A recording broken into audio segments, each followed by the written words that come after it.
स्वागत है अनुज Gupta official channel में। तो आज की वीडियो में आप लोगों के लिए कुछ खास निकल के आया हुआ है। जितने भी पेंशन लाभार्थी हैं, विधवा और दिव्यांग और वृद्धावस्था पेंशन धारकों के लिए नई सरकार ने घोषित की नई राहत। अब वो राहत क्या है और आप लोगों की पेंशन में भी बदलाव किया गया है, अभी मैं आप लोगों को फुल दिखाऊंगा। ये अपडेट देख लीजिए आप, 24 मार्च का अपडेट है। अभी आप लोगों को फुल बताऊंगा, पर वीडियो स्टार्ट करने से पहले आप लोगों को बता दूं, अगर आप लोग मेरे चैनल पर नए हैं तो चैनल को सब्सक्राइब कर लीजिए, नोटिफिकेशन को ऑल पे कर लीजिए, वीडियो को लाइक करें, शेयर करें ऐसी ही वीडियो की जानकारी पाने के लिए। तो चलिए यहाँ पर वीडियो को स्टार्ट करने से पहले आप लोगों से गुजारिश बस एक ही है कि अगर आप लोग वीडियो देख रहे हैं तो आप लोग वीडियो को कहीं भी स्किप ना करें। अगर आप लोगों ने वीडियो स्किप कर दी तो आप लोगों को समझ में नहीं आएगा कि क्या सरकार ने आप लोगों की नई घोषणा की है, यानी पेंशन में बढ़ोतरी भी की है और नई जो आप लोगों के लिए बात निकल के आई हुई है वो भी आप लोगों को इसी अपडेट के बारे में पता चलेगा। चलिए वीडियो को स्टार्ट करते हैं। तो यहाँ पर देख लीजिए आप, पेंशन अपडेट 2025 दिव्यांग, विधवा और वृद्धावस्था पेंशन धारकों के लिए सरकार ने घोषित की नई राहत योजना। अब यहाँ पर ऊपर आ जाइए, आप लोग देख लीजिए। भारत सरकार ने समाज के कमजोर वर्गों को आर्थिक सहायता प्रदान करने के लिए विधवा, दिव्यांग और वृद्धावस्था पेंशन योजनाओं में महत्वपूर्ण बदलाव किए हैं।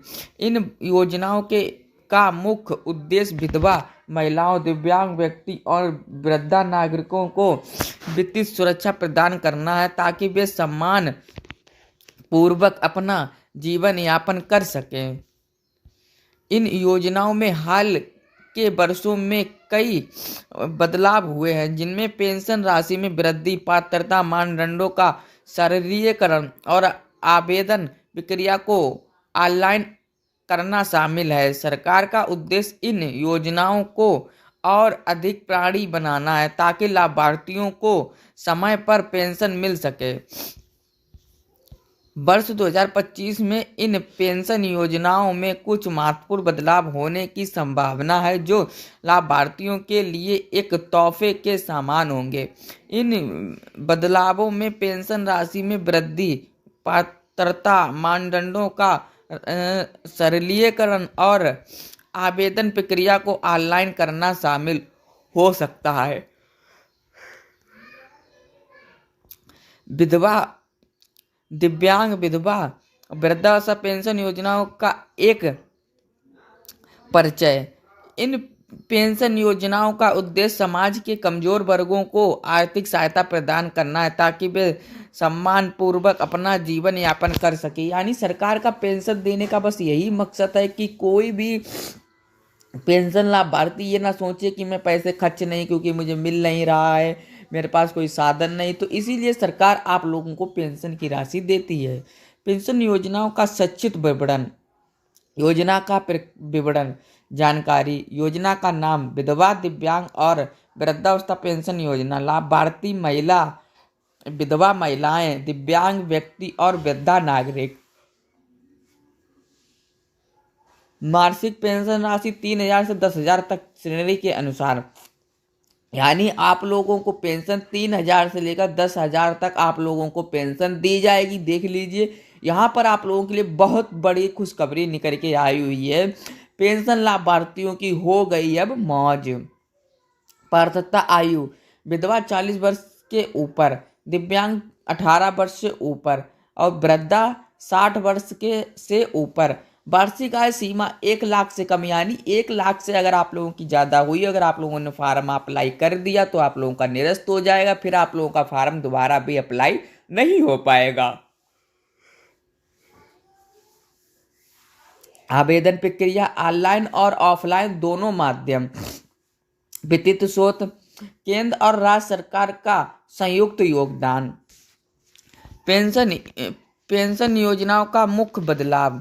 पेंशन राशि में वृद्धि। विधवा महिलाओं के लिए मासिक पेंशन राशि 3,000 से 6,000 तक बढ़ाई गई है। गंभीर रूप से दिव्यांग व्यक्तियों के लिए यह राशि 10,000 प्रति माह तक बढ़ाई गई है। तो देख लीजिए, जिन महिलाओं को जौन से राज्य में 3,000 रुपए की किस्त मिलती थी, उन लाभार्थियों को अब 6,000 की किस्त मिलेगी।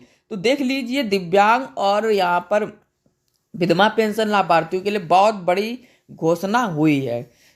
और सीधा लाभ हस्ताक्षर डीबीडी सभी लाभार्थियों को पेंशन राशि सीधे उनके बैंक खाते में भेजी जाएगी, जिससे पारदर्शिता सुनिश्चित होगी। यानी अगर आप लोगों के खाते में एनपीसीआई लिंक है तो आप लोगों को पैसा मिलेगा, अगर एनपीसीआई लिंक नहीं है तो आप लोगों को पैसा नहीं मिलेगा।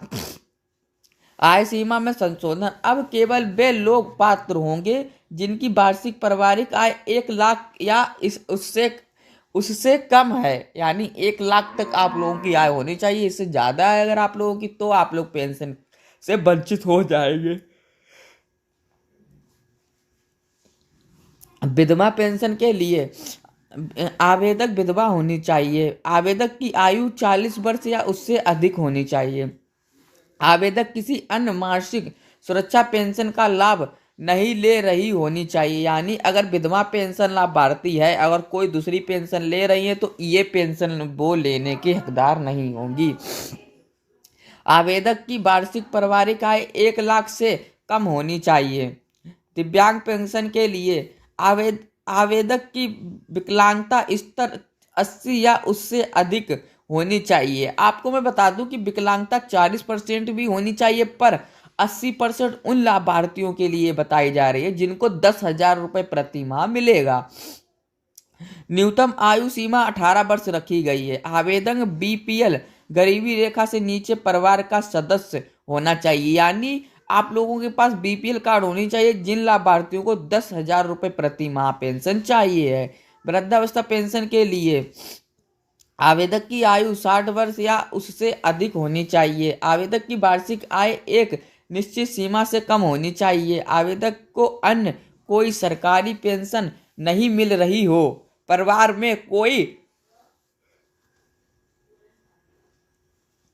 विवश कमाने वाला सदस्य नहीं होना चाहिए। कुछ राज्यों में आवेदन प्रक्रिया ऑनलाइन और ऑफलाइन दोनों माध्यम से की जा सकती है। आवेदकों को आवश्यक कागज जैसे कि आधार कार्ड, आयु प्रमाण पत्र, आय प्रमाण पत्र, बैंक पासबुक की फोटो कॉपी और पासपोर्ट साइज फोटो जमा करने होंगे। 2025 में संभावित बदलाव। वर्ष 2025 में इन पेंशन योजनाओं में कुछ महत्वपूर्ण बदलाव होने की संभावना है। पेंशन राशि में वृद्धि। कुछ राज्य सरकारों ने पहले ही पेंशन राशि में वृद्धि की घोषणा की है और अन्य राज्य सरकारें भी ऐसा कर सकती हैं। पात्रता मानदंडों का सरलीकरण। कुछ राज्य सरकारें पात्रता मानदंडों को सरल बनाने पर विचार कर रही हैं ताकि अधिक से अधिक लोग इन योजनाओं का लाभ उठा सकें। आवेदन प्रक्रिया को ऑनलाइन करना। कुछ राज्य सरकारें आवेदन प्रक्रिया को ऑनलाइन करने की योजना बना रही है ताकि लोगों को आसानी से आवेदन करने और पेंशन प्राप्त करने में मदद मिल सके। 1 मार्च 2025 से लागू होने जा रही है, जिसका उद्देश्य मौजूदा पेंशन प्रणाली को सरल और प्रभावी बनाना है। इस योजना के तहत न्यूनतम पेंशन राशि 10,000 प्रति माह होगी। के मुख्य बिंदु। लॉन्च की तारीख 1 मार्च 2025। लाभार्थी वृद्धा, विधवा, विकलांग। न्यूनतम पेंशन राशि 10,000 प्रति माह। योग्यता न्यूनतम 10 वर्ष की सेवा। महंगाई राहत भी शामिल हो सकती है।